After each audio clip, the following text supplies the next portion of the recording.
Hello everybody, this is Tim here again, here another review, this time for The Penguin Show. Now, I don't review a lot of series except for the MCU ones really, because those are really kind of interconnected to the movies, or at least they try to be. Some of them really aren't, but I'm kind of a completist on the MCU. I am a huge DC fan. I really enjoyed Matt Reeves' Batman movie. It's probably like my fourth favorite Batman movie after the Nolan trilogy. I would say Ben Affleck's my favorite Batman though, because I think he really nails like a version of the Frank Miller Batman. But I don't really hate any of the Batmans except for like George Clooney. And as far as like the Jokers go or whatever, I don't really hate any of them either because each one kind of feels like its own thing that's doing something new with the character. As far as like this version of the Penguin goes, I was a big fan of what Colin Farrell did in the Batman movie. I thought it was really fun. He wasn't really the Penguin yet since Batman's still kind of young. Like he's not Penguin like leader of the underworld crime gangs, yet. Here he pretty much gets that transition into that. By the end, he's got the tuxedo and the top hat, so he's pretty much there. And I like how this show keeps Penguin as an evil monster. It shows that he's just a pure evil bastard who's only self-serving. I do like that. It doesn't really try to make him an anti-hero. It does play back and forth about should you sympathize with the Penguin, shouldn't you? And then by the end, it shows you no, he's just a piece of shit. I did like that. In terms of the Penguin, I enjoyed the Burgess Meredith version that was in the Batman 60 show. Um, and I really liked what Danny DeVito did with the character. As like more of a sympathetic version of the Penguin. His version was sympathetic because he wasn't like born a monster or anything. He was created one by society and Batman Returns. He was a victim of the upper class rich people. Um, Here, though, this version of the Penguin is just a pure monster, and I do enjoy that about this version. I would say this is my favorite version of the Penguin. Second place, I'd probably say, is Danny DeVito's version. And the guy on Gotham, who I forgot, was really good. And if you hear a dog bark in the background, I'm sorry, I'm in the house doing this one. I got dogs over in the other room. But the guy from Gotham was really great as his version of the Penguin as well, where it's more of like a prequel thing. By the end, the Penguin was fat or whatever by the end of the Gotham, but he was great in that show as well. In terms of the movies, though, I would say this one's my favorite. Second favorite would be Danny DeVito's. And then Burgess Meredith would be three. But yeah, this is a great show. It's a 4 out of 4. It's not a masterpiece show. It does have some weaknesses. It's not an awesome show. Like I said, it does have some weaknesses, but it is a great show. It's pretty much about the Penguin's rise to power, and by the end, he's got the tuxedo, and he's now the leader of the crime gangs and everything. He's got the top hat, and it looks good on him. Colin Farrell in this makeup is unrecognizable. It is an amazing performance. If you went into this not knowing who Colin Farrell was, you would think this was a legit actor who looked like this. If you didn't know any better. But yeah, he does great. And part of me wonders, like, why didn't they just hire Robert De Niro? But at the same time, though, it is an amazing performance by Colin Farrell. It is his best performance, in my opinion. Because Colin Farrell, he's a good actor, but a lot of his films aren't that great, and even he's not even that great in them. He was great as Bullseye, and I'm not saying he's not a bad actor at all. He is a good actor, but a lot of his films aren't that good. Here, though, in this Batman stuff, he is great. Um, I will say by the end though of this show, where like half the city blocks get blown up or whatever by Carmine Falcone's daughter, who was played by John Turturro in the Batman movie. Here he's played by I believe Mark Strong in some flashbacks. Um, when like half the city block is like blowed up or whatever, Batman would have been there. They don't want to bring Batman in here because it would become more Batman focused, and they want it to be a Penguin show. I get it. At the same time, it doesn't really make logical sense of when half the city is like blowed up that Batman does not show up. I'm sure in like the Batman 2, they could even make a joke about it or whatever, where Pattinson runs into the Penguin and the Penguin's like, "Oh yeah, well where the fuck were you when this happened?" And it could be like a joke, an in joke about it, which could be kind of humorous. But or they could just write it to he was off, doing something else, researching some shit or something.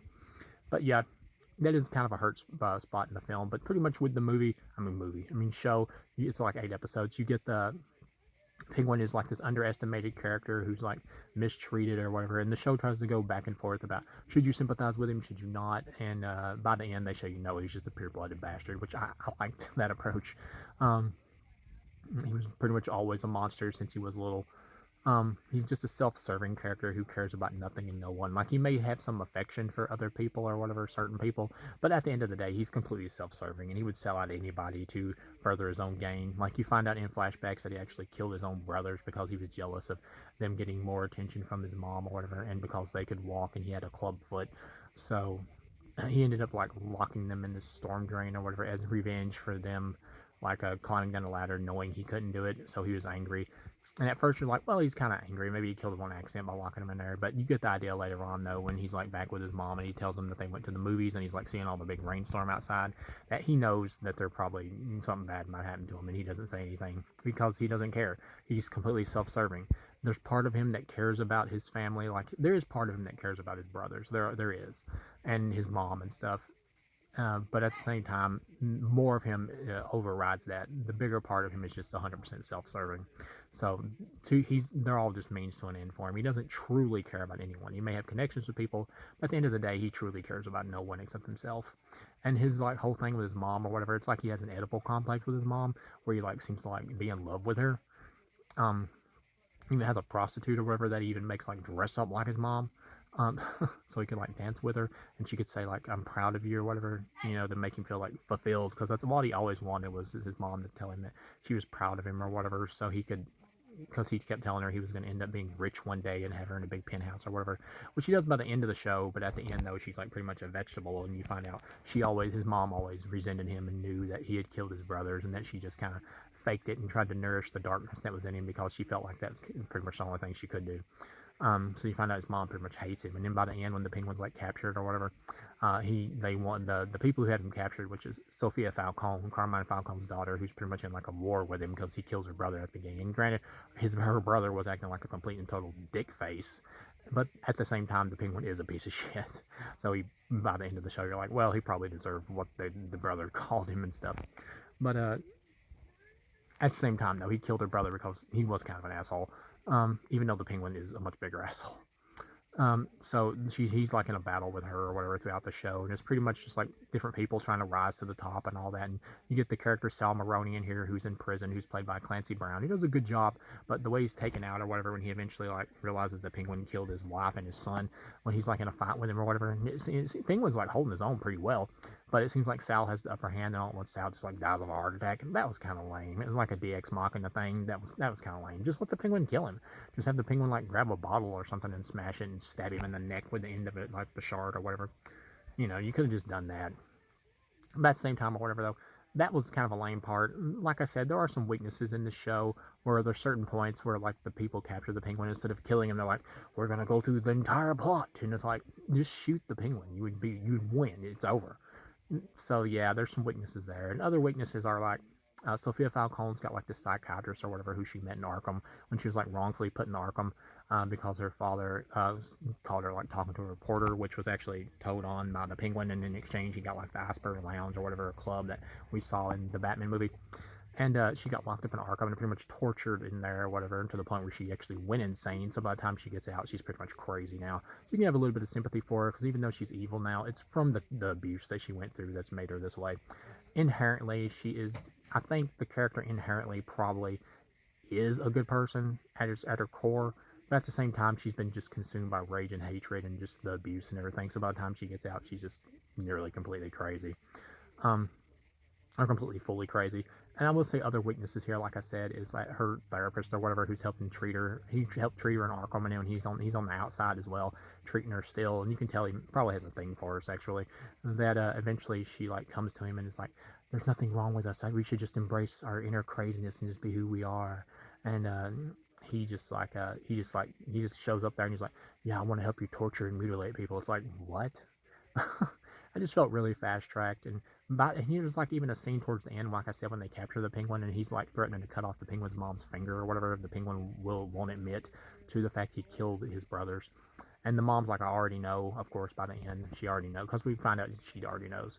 But the penguin won't admit it because, like I said, even though he cares about his mom, at the end of the day, he's still 100% self-serving. He would be willing to sacrifice his mom's life in exchange for not giving in to anybody or any kind of opponent or anything, just for him to rise to the ranks. Like ultimately, he's 100% self-serving, no matter who he cares about.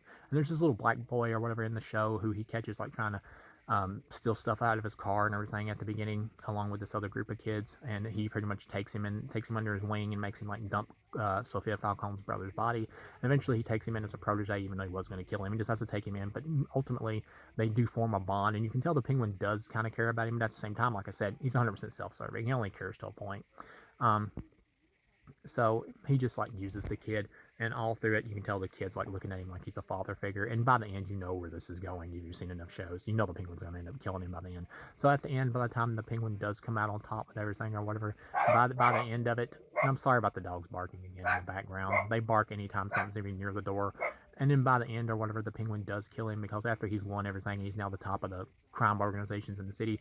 By the end, he's like, well, I can't have anybody have an edge over me again by using family against me or people I care about against me. So he kills the black kid who he was friends with. He strangles him to death, and he's like, Oz, what are you doing? And you know it's coming. And so the Penguin kills him and throws his body over in the water and just throws his ID away and even takes the money out of his wallet. So he's a pure piece of shit, no question. Um, and also, it is also kind of like him in a way, not just protecting himself from somebody using like leveraging his thing with a loved one. It's also him protecting himself in the sense of like this kid is my second in command. So if I will he turn on me like I turned on the people that I was the second in command on, that I was pretty much being ordered around by. That's a possibility too. So yeah, he snips that in the bud and keeps that from ever happening. And Colin Farrell gives great speeches as the Penguin when he's like getting all the other gangs together and talking about tired of eating shit from the Falcones and all that, and that was really good. And you do get the idea that Sophia Falcone or whatever wants to, after she's like done with the Penguin or whatever and getting revenge on him, that she does plan on like running off to Italy and like forming a new life for herself and probably like leaving the crime life behind completely. But she just wants to, she got to get that revenge on the Penguin first. But by the end, though, of course, she gets. I do like the twist at the end. You know it's coming because you know they're not going to kill the Penguin in the show because the Penguin's a bigger character than all these other ones, and he's a mainstay Batman villain. You know he's not going to die here. You know he's going to be in like the Batman 2, the Batman 3, the Batman whatever. So you know he's not going to die. So it's pretty much just seeing how he can screw over different people. And so by the end, basically what it is he got all the other number twos of different gangs or whatever to betray their masters because they're tired of being their bitch too. And just like the Penguin's tired of being the person he was working for as a bitch. And they all take command of their gangs and they all join with the Penguin. They're like, yeah, man, let's do it. And that's the way it is in an organized crime world like this. That's why you can never really have friends in something like this because it's a cutthroat business. It is. It's a dog-eat-dog world. Everybody's going to betray everybody because everybody will eventually just want power for themselves. That's just the way it is. That's why gang life and all that, and the crime life never works out. But yeah, overall, by the time you get to the end, you gotta, like I was gonna say, the psychiatrist dude or whatever who like threatens to cut off the Penguin's mom's finger, he's just kind of left alive at the end. Like the Penguin doesn't bother killing him. I don't really buy that. That was something I didn't buy. Like he's just back at Arkham Asylum working with patients again. I don't buy that. I think the Penguin would have killed this dude just out of revenge or whatever by the end, or just because he was annoyed by him. I think he would have killed him, especially now that he's the leader of all the crime or whatever in the city. Pretty much, I'm pretty sure he would have killed him. But you get to the end, and Sophia Falcone or whatever is captured by the Penguin, and she's just locked back up in the nut house, and she's gonna spend her life there or whatever, and she'll either die in Arkham Asylum or they'll bring her back for another season of the Penguin or whatever after like the Batman 2 is out or whatever, or maybe she'll even have like a cameo in the Batman 2 because technically Selena Kyle is her half sister, so they could do something with that if they wanted. So that's probably the reason they kept her around, just in case they want to use her again for something else in the future. But at the same time, if they don't, they can just say she just rotted away in Arkham. That's all they gotta do, just rot her out. And by the end, you get the bat signal in the sky or whatever to show that, yeah, there is somebody that's still going to stop the Penguin. It's going to be Batman, obviously. The one thing I will say about the show is, like, they've amped up the Penguin to be, like, so evil in this version of Batman that it's like, well, if he's this evil, what the hell's the Joker going to be, in this version of this Batman universe, leaves you thinking that. But overall, I'd give this a 4 out of 4. This was a great show. I don't want a season 2. I think this works better as a one-off. What they should do is, after like the Batman 2 comes out, they should do like another show focused on like a different villain or something, and like a story about them. Maybe the Joker or something if he's in the Batman 2 as a main character or something. I don't know. We don't need more exploration of the Penguin. This pretty much covers everything you could cover with him. But yeah, overall 4 out of 4. This was a great series. It is not awesome. It is not amazing. It's not a masterpiece. I don't even think it's better than the Batman movie. But it is a great show. So thank you guys for watching, and I'll see you again.